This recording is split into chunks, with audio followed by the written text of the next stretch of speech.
The Eagles got all sorts of injury issues in the backfield and possibly might have to run Jay Ajayi out there on the field on Sunday, John. Is that looking to be more and more a possibility? Yeah, it's a possibility. I asked Doug if it was a possibility today, and he admitted it was, although it seems hard to believe that a guy who is going to be signed today hasn't practiced in essentially over a year. He got hurt in October of last year, had a few tryouts with Arizona and Detroit, some of the teams who've taken a look at him, but that's a long time. And I think when push comes to shove, I'm not sure you'll see him. Maybe he'll be dressed as an emergency option, and you'll just see a ton of Miles Sanders and Boston Scott if Jordan Howard's not able to go, as we all expect.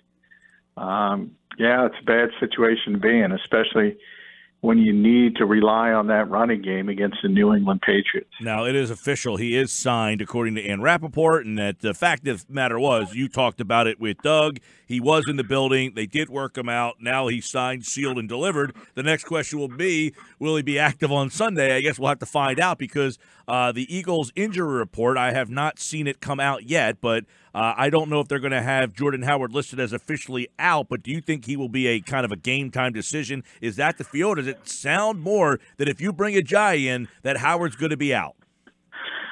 Well, it certainly, it's a little bit of a juggling game because I think when we started this week, remember, people are asking about the timing. Typically, you work out players on Tuesday in the NFL.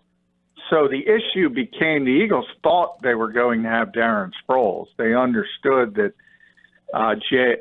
Jordan was going to be a little bit iffy because he suffered that stinger against Chicago before the bye week. So they understood that was a possibility, but they thought they were going to have Darren Sproles.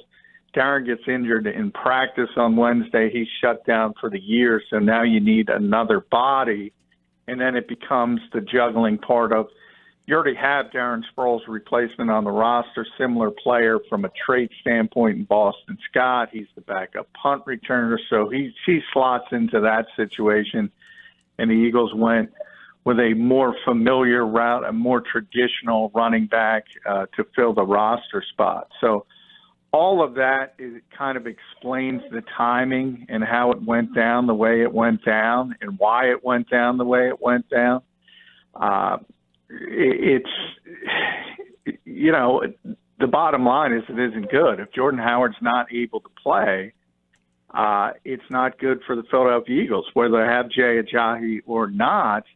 And the issue becomes he was out at practice today, had his helmet. He's been limited all week, but he's not cleared for contact, according to Doug Peterson. Well, if you're not cleared for contact, it's very unlikely you're going to play. Ultimately, when they do release the injury report, hopefully it comes out when I'm on the air here. I expect him to be questionable. I expect him to play gamesmanship, whereas, somebody like Alshon Jeffery hasn't practiced all week. There's not much gamesmanship you can do there.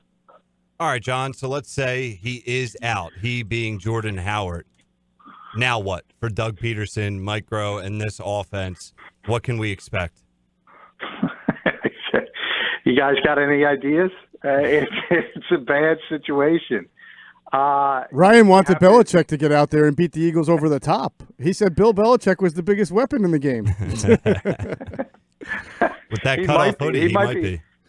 You got a guy who's not, people have talked about the lack of speed on this team at the skill positions, and you bring in guys like Jordan Matthews and Jay Ajayi, and it seems like, I want to know if the Eagles have a file on any player who hasn't played for this team. I don't necessarily agree with going back into these wells, especially when, as I mentioned, a guy like Jay coming off a torn ACL, hasn't practiced, never mind played in the game in over a calendar year, and bad teams, Arizona, Detroit, take a look at him. Well, Detroit's not terrible, but they're not great, and they didn't want him. I don't know. Arizona, too, had all sorts of running back issues. Yeah.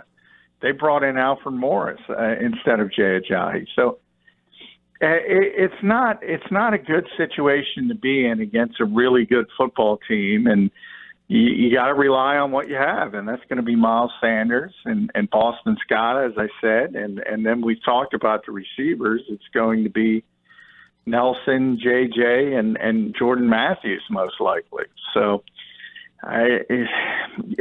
earlier I was contemplating, can the Eagles pull this off? And I thought, yeah, they can pull this off. I'm finding it harder and harder to believe that at this point.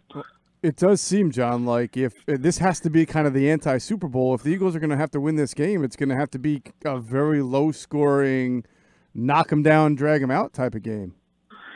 Yeah, I would think so. And I thought, I thought the Eagles were going to go in that direction anyway, but you thought they were going to have Jordan Howard, and you thought maybe there was a path you could at least project a path to victory. I think that injury hurts. I mean, if he's not able to get out there, that's kind of low-keying it. It really, really affects this team, and it's not good.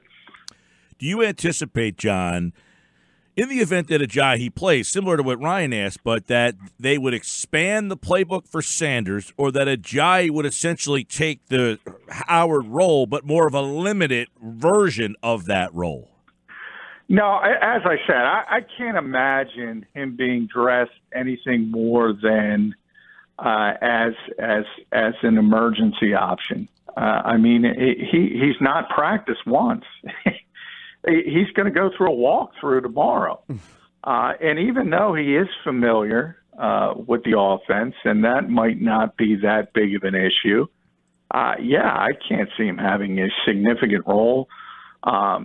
Remember a couple weeks ago when Ronald Darby was dressed and didn't play, coming off his hamstring injury, wasn't quite ready, but they dressed him in case of emergency. I think that would be a similar situation. And Doug even mentioned they could bring up D'Angelo Henderson from the practice squad, a running back there. I think he would be more likely to get significant playing time than Jay Ajayi, coming off 13 months of inactivity. I enjoyed your tweet about D'Angelo Henderson, by the way, where I guess people asked him, what kind of running back he's like, and he told them to Google him.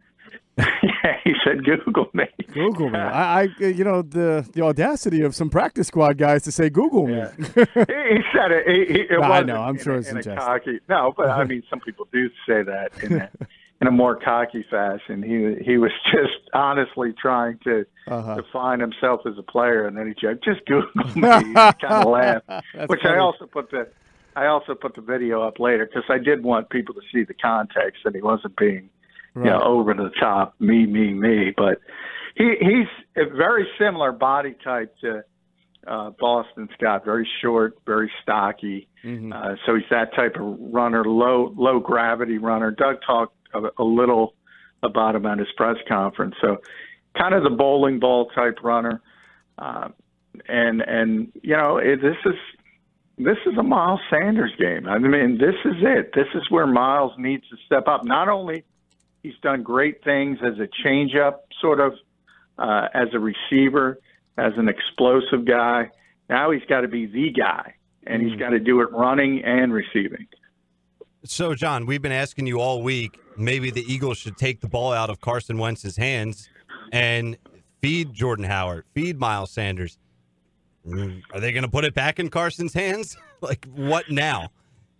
Well, I think that really is kind of a feel on game day and who's playing well and what's working. I really do. I mean, if you can get a running game going, remember, we have talked about this team's lack of speed, this team's lack of explosion. Well, Miles Sanders is explosive and does have a lot of speed. So, maybe he gets going early in the game and you can feed him the football. We've talked about the silver lining of finally having to go to J.J. Arcega-Whiteside and Alshon Jeffery and the fact that he's been fighting through injuries and he hasn't been himself. Who knows? Maybe the younger player who's completely healthy and there's no expectations, there's no pressure, maybe he can make a play and maybe go towards the passing game a little bit more.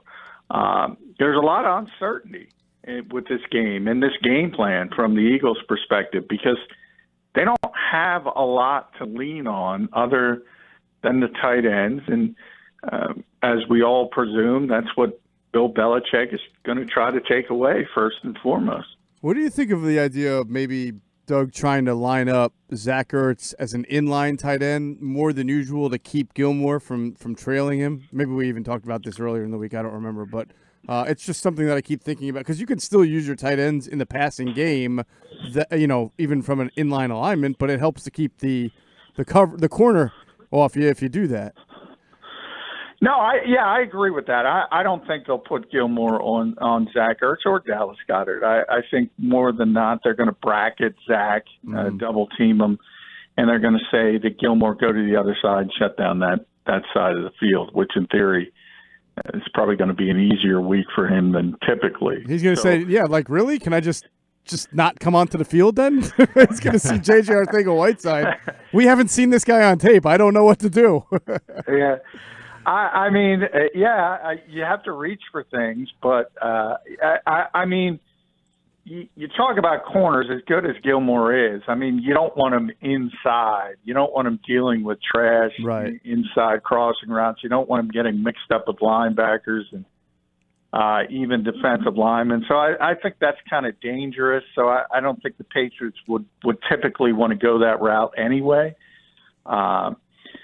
And the fact that, they don't have to be concerned about a big play receiver as you do most weeks in this league, no matter who you're playing. That's been one of the big issues with the Eagles. They just don't have that without Deshaun Jackson. Football at 4, John McMullen. One guy who has speed is Boston Scott. And with Darren Sproles now out and speed, as you kind of indicated, lacking, is there a part of the game plan for him? Is this something that they now have to say, Sproles is out, let's make this guy active and make him a part of our offense? Yeah, I think it's going to be a big part if Howard is out as well. I mean, obviously he's going to be the primary punt returner now, so he's got a big impact on special teams. And, I mean, in theory, the two running backs are going to be Miles and Boston Scott. Miles is not going to touch it 30 times or even 20 probably, understanding Doug Peterson and his philosophy and what he feels about running backs. So, I mean, Boston's going to get an opportunity to touch the football. And as we said, silver lining again, we constantly talk about this team's lack of speed. Well, Boston Scott can run, Miles can run, and JJ, while that's not a strength of his game compared to other young receivers, he's more of an Alshon Jeffery type. He's faster than Alshon Jeffery. So you've actually upped your speed quotient at least a little bit on paper. It's funny. Where's Wendell Smallwood? Couldn't the Eagles use him, man? Like, wouldn't he be the guy they would plug in this spot? Well, who's the other West Virginia guy that was supposed to be fast? Shelton Gibson. Shelton Gibson. Yeah. Speaking of even Corey Clement. I mean, this would be a big week if Corey Clement was still healthy and active. This would be a huge opportunity for him. But he's on injured reserve after shoulder surgery. So maybe Deuce Staley can suit up. Well, we've already had a Reno Mahe mention today. We might as well throw them all. Reno was thrown out there. Let's go to wideout with Alshon. Remained sidelined today at practicing, and Peterson kind of stopped short of saying that he would be out. But you've been there all week and probably can get a vibe of whether or not Jeffrey's going to play. I think I heard you on Countdown to Kickoff last night essentially say he would not play. But any feel today being at NovaCare? Yeah, I mean, he hasn't practiced all week. So, I mean, there is a deference he gives to veteran players, but it's pretty evident if he was going to give an opportunity to play, he probably would have been out there at least in a limited fashion. And we got to keep an eye on that injury report. In theory, he could come out after we leave the field, the media, because we only get to watch stretching on Fridays. But I don't think he was out there. I don't think he practiced. He hasn't practiced all week, and that tells me he's not going to play. That's a big loss to go. What's a bigger loss, not having Jeffrey potentially or not having Howard? who both used to play for the Bears. Jordan Howard by a wide margin right now, because Jordan has really been the linchpin of this running game, has really taken off. They've really started to get an identity as an offense. And Alshon, this is his worst year as a professional. And like I said, I think a large part of that has to do with injuries. But the bottom line is he hasn't been performing that well. So, if he's out there again hampered, you probably wouldn't expect all that much from him anyway, whereas Jordan has been so impactful to this offense. And this slight turnaround during this 2-game winning streak, he's been a huge part of it. Well, Alshon, by the way, the injury report just came out. Alshon Jeffery is out. Bradham, Jeffrey, and Sproles are out. Questionable. Yeah. Jordan Howard is questionable. Which is and that doesn't surprise me. That's why I said, because he has been practicing in a limited fashion all week. But, again, not cleared for contact, according to Doug. We did see him in the locker room today, but he wouldn't talk to reporters. So if they're going to play that gamesmanship, that doesn't surprise me. But I would also lean towards him probably not playing. And the other guys, as you mentioned, I mean, Darren is done for the year. And Alshon, I mean, as I said, he didn't practice, so he wasn't going to play. Which obviously raises, and I know we touched on this a bit yesterday, about who fills in for that spot. And I only asked that again because Doug was asked a little bit about J.J. Arcega-Whiteside, and we had mentioned, that was the guy that was when he was drafted, like, hey, he could be a guy there. Did Doug, because he was asked about if he's going to have a role if Alshon can't play, and he said, he's put in a good week, but a lot of times we do see after a bye that this is the week that, we do a little bit of self-scouting and looking at some things. So did you get a pulse that J.J. Arcega-Whiteside, yes, he's not just blowing smoke up your caboose there by saying he's had a good week of work, that he's going to actually get out there? Yeah, I think he is. It's going to be tough. I mean, it's not like the Eagles can't lie to us. I mean, they have in the past, but they have really married themselves to this thought that the reason he wasn't playing is because he was behind Alshon at the X position, and Mac was behind Deshaun. Makes you feel better, though, right?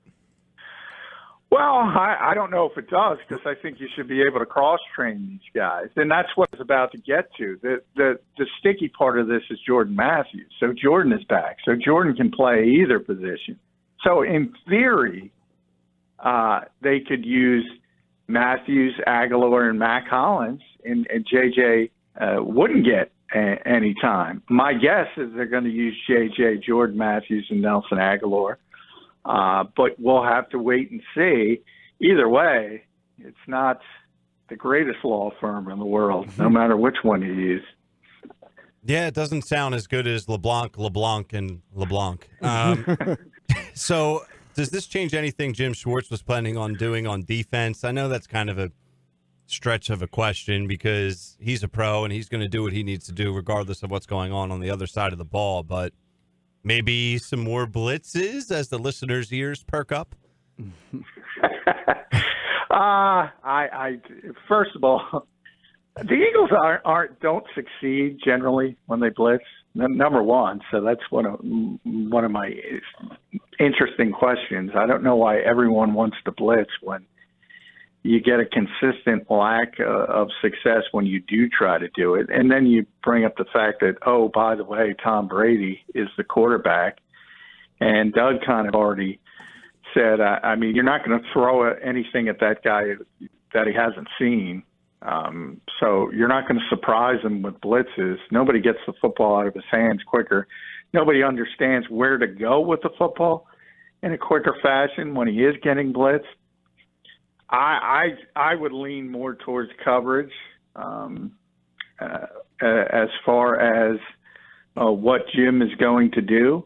And I know that's not going to make people excited or it's not sexy, but I think that's always the best way to go about Tom Brady, especially when all of a sudden the Patriots are starting to get back receivers.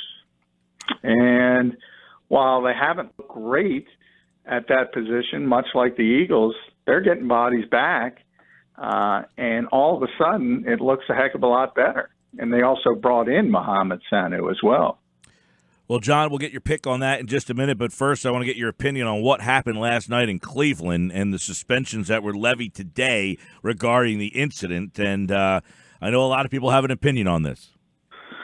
Yeah, I mean, I'm not surprised he was suspended for the rest of the regular season. I thought it was going to start there in the playoffs, although I don't think that's going to be relevant for Cleveland anyway.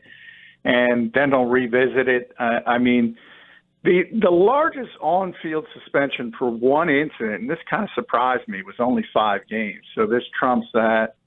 I'm actually, and I just tweeted this, I think about all the Why you were talking incidents. to us? Well, no, before. All the ugly incidents over the years in the NBA, you've seen some really malice in the palace for a little bit younger people. People who really understand NBA history will remember Kermit Washington and Rudy Tomjanovich, where Rudy almost, he could have died. He got punched in the face. Spinal fluid was leaking. I'm actually kind of surprised that there haven't been as many ugly incidents as in the NFL, because there is so much violence to the sport, but that was as ugly as it gets. And yeah, I mean, he's got to get more than what he's already gotten. And he's suspended indefinitely, and I think it's going to continue into the next season, to be honest. All right, let's get John's pick on the game, Eagles, Patriots, and has it changed with today's injury report just sent to us at 10 minutes ago that basically said Alshon out, Bradham out, and Howard questionable? Yeah, I don't think George is going to play, and I think that really shifted the way I thought. I thought the Eagles had a chance if he was there, if he was clicking on all cylinders, if he had a big game. I thought maybe they could play keep away a little bit and win this game at home. It's difficult. It's always difficult to win at Lincoln Financial Field. I just don't think they have enough bullets, and I got the Patriots winning 24-16. 24-16, football at 4's pick. Johnny Mack at JF McMullen, and he appeared via the Boardwalk Honda hotline. Thanks, John. All right, thanks, guys. And, of course, John McMullen, a part of the Countdown to Kickoff crew.